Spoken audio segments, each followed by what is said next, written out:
मुंबईत घर घ्यायचं असेल तर तुमच्या खिशात फक्त पैसे असणं पुरेसं नाहीये. म्हणजे तुम्ही मटण, मच्छी किंवा चिकन खाता की शाकाहारी आहात यावर तुम्हाला घर मिळणार की नाही हे ठरणार आहे का?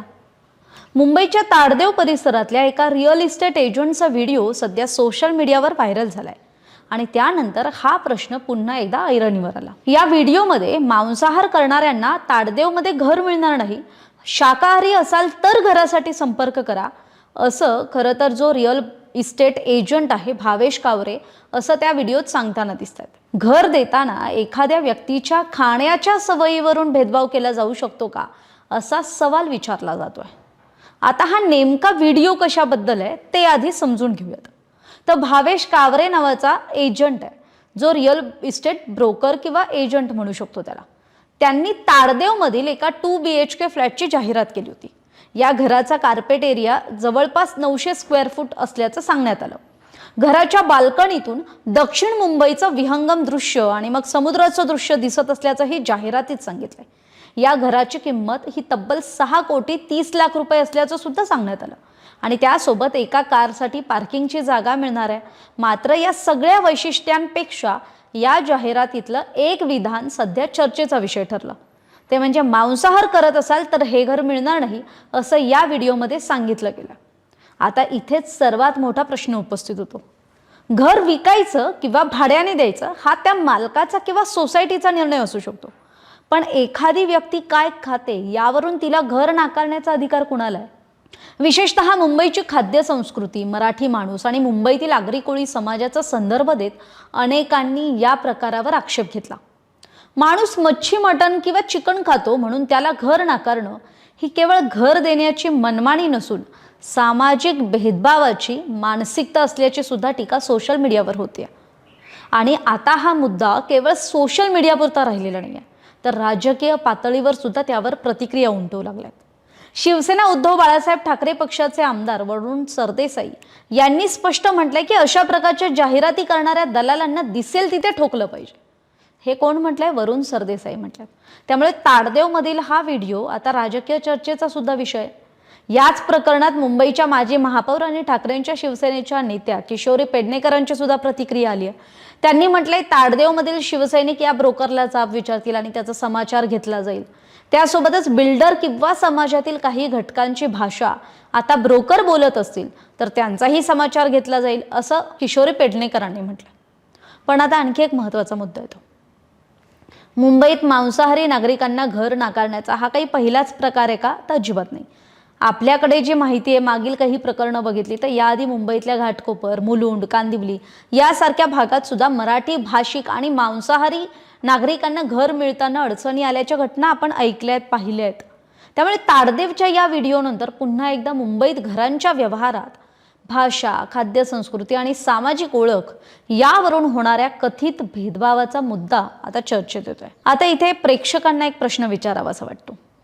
समजा तुमच्याकडे घर घेण्यासाठी किंवा भाड्याने घेण्यासाठी आवश्यक ते पैसे आहेत, तुमची कागदपत्र व्यवस्थित आहेत, तुम्ही घराच्या सर्व अटी सुद्धा पूर्ण करत आहात, पण तुम्ही मांसाहार करता म्हणून तुम्हाला घर नाकारलं तर तुम्ही काय कराल? तुमच्या मते हा मालकाचा वैयक्तिक निर्णय आहे की हा भेदभाव आहे? आणि घर देताना एखाद्या व्यक्तीच्या ताटात काय आहे हे ठरवण्याचा अधिकार कुणाला असावा? हा मुद्दा सोशल मीडियावर व्हायरल होतोय. त्यामुळे याविषयी तुम्हाला काय वाटतं हे सुद्धा कमेंट करून सांगा. बरं, आता ज्या ब्रोकर विषयी आपण बोललो ना, त्या ब्रोकरचं सुद्धा स्पष्टीकरणाची एक बातमी आली आहे. आता त्यांचं स्पष्टीकरण काय ते सुद्धा समजून घेऊया. भावेश कावरे आपल्या स्पष्टीकरणात म्हणतात की मी एक मराठी माणूस आहे, मराठी समाजातही काही शाकाहारी लोक आहेत. तो फ्लॅट सुद्धा एका महाराष्ट्रीयन माणसाचा होता जो वारकरी आहे.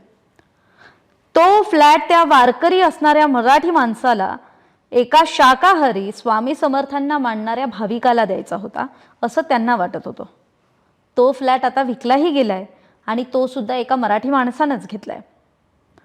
नको त्या गोष्टीचं राजकारण केलं जात आहे. मला दिवसभर धमकीचे कॉल येत आहेत. जे बोरिवली घाटकोपरमध्ये झालं ते म्हणजे मराठी माणसाला फ्लॅट देणार नाही किंवा घर नाकारलं गेलं, पण इथे फक्त मांसाहारी करणाऱ्या व्यक्तीला फ्लॅट देणार नाही असं म्हटलं होतं.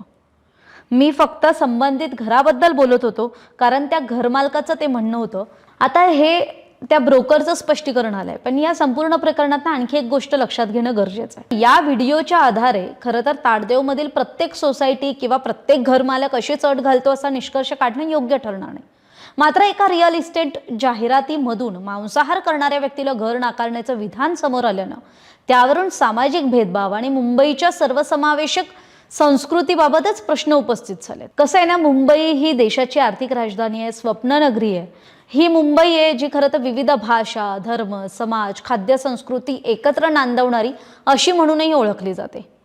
पण याच मुंबईच्या किनारपट्टीशी जोडलेल्या आगरी कोळी समाजाच्या खाद्य संस्कृतीत मात्र मासे आणि मांसाहाराचा मोठा भाग आहे.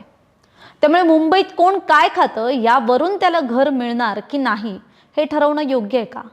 एका बाजूला ताडदेवमधील 6 कोटी 30 लाखाचं 2 BHKचं घर, त्याची ती जाहिरात येते. 900 स्क्वेअर फूट कार्पेट एरिया असतो, दक्षिण मुंबई आणि समुद्राचं विहंगम दृश्य असतं, एक कार पार्किंग असते.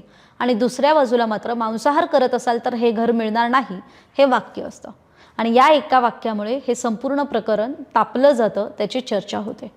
तुम्हाला काय वाटतं, घर देताना व्यक्ती काय खाते याचा निकष असावा की घराचा व्यवहार हा पूर्णपणे आर्थिक आणि कायदेशीर निकषांवरच व्हायला हवा? तुमचं मत कमेंट करून नक्की सांगा. अशाच महत्त्वाच्या आणि चर्चेत असलेल्या बातम्या महाराष्ट्रातील सर्व बातम्यांचे विश्वासार्ह व्यासपीठ